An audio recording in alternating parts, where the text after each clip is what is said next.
हर्ष स्वयं विद्वान होने के साथ साथ विद्वानों के आश्रयदाता भी थे। आश्रयदाता यानी आश्रय देने वाले। बाण भट्ट हर्ष के दरबारी कवि थे।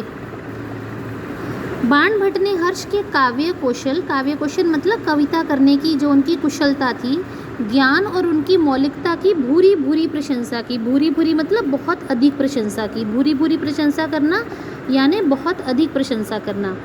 हर्ष ने संस्कृत भाषा में रत्नावली, नागानंद और प्रियदर्शिका नामक नाटक लिखे।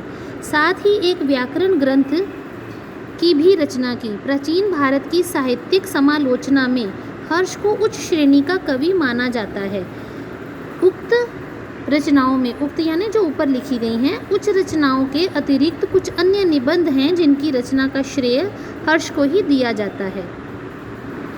हर सरकारी ज़मीन पर आय का एक चतुर्थांश होता है चौथा हिस्सा विद्वानों को पुरस्कृत करने और दूसरा चतुर्थांश विभिन्न संप्रदायों को दान में देने में खर्च करते थे। विद्वान कवियों के अतिरिक्त अच्छे धर्म प्रचारक भी उनकी राजसभा की शोभा बढ़ाते थे। इनमें सागरमती, प्रज्ञारश्मि, सिंहरश्मि और ह्वेनसांग आदि प्रमुख हैं। हर्ष की नीति यानी उनका जो नियम था, उनकी जो कार्यशैली थी वो अहिंसावादी थी। वो किसी के ऊपर हिंसा नहीं करते थे, दंड देने में विश्वास नहीं करते थे।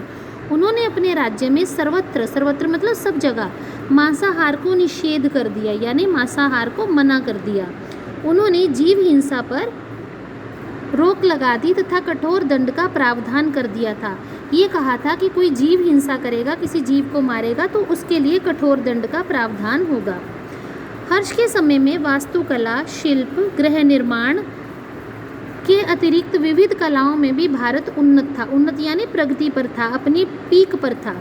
ह्वेनसांग ने उस काल के नाना प्रकार के वस्त्रों, नाना प्रकार मतलब विभिन्न प्रकार, नाना प्रकार के वस्त्रों का विशेष उल्लेख किया है। नगरों में कन्नौज, प्रयाग, मथुरा, थानेश्वर, हरिद्वार, रामपुर, पीलीभीत, अयोध्या, कौशाम्बी, वाराणसी, रंगपुर आदि विशेष रूप से समृद्ध एवं विकसित थे। समृद्ध मतलब जिनके पास बहुत सारी धन संपत्ति हो, जिन शहरों का व्यापार बहुत चमकता हो, बहुत पैसा कमाते हो वहाँ के लोग, और विकसित यानी बहुत अच्छे बने हुए थे।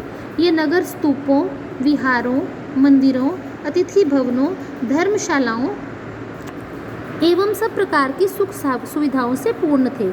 हर्ष के शासन काल में भारत का आंतरिक शासन, आंतरिक मतलब जो दरबार से चलाया जाता है, जो किसी राजा के महल से उसके कार्य शासन से निकलता है, आंतरिक शासन सुव्यवस्थित हो गया था, जिसके फलस्वरूप विद्या, व्यापार, संस्कृति, कला आदि क्षेत्रों में बहुमुखी विकास हुआ। यहाँ पे आंतरिक शासन को हम सेंट्रल गवर्नमेंट भी कह सकते हैं।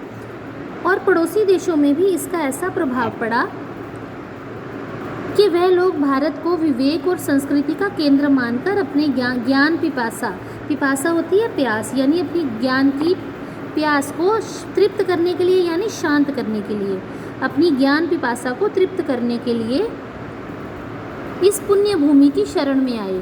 हर्ष बहुमुखी प्रतिभा तथा विलक्षण चरित्र के कारण एक साथ ही राजा, कवि, योद्धा, विद्वान, राजसी और साधु स्वभाव के थे। ये उनकी प्रतिभा के, उनके व्यवहार की मुख्य गुण हैं जो हर्ष में पाए जाते थे। उनके व्यवहार, उनकी शख्सियत थी, उनका जो चरित्र था, ठीक है, वो कैसा था कि वह एक राजा भी थे, बहुत बड़े कवि भी थे, योद्धा भी थे, विद्वान थे, राजसी यानी राजा थे तो राजसी स्वभाव भी था, और दान इतना करते थे कि साधु स्वभाव के भी थे।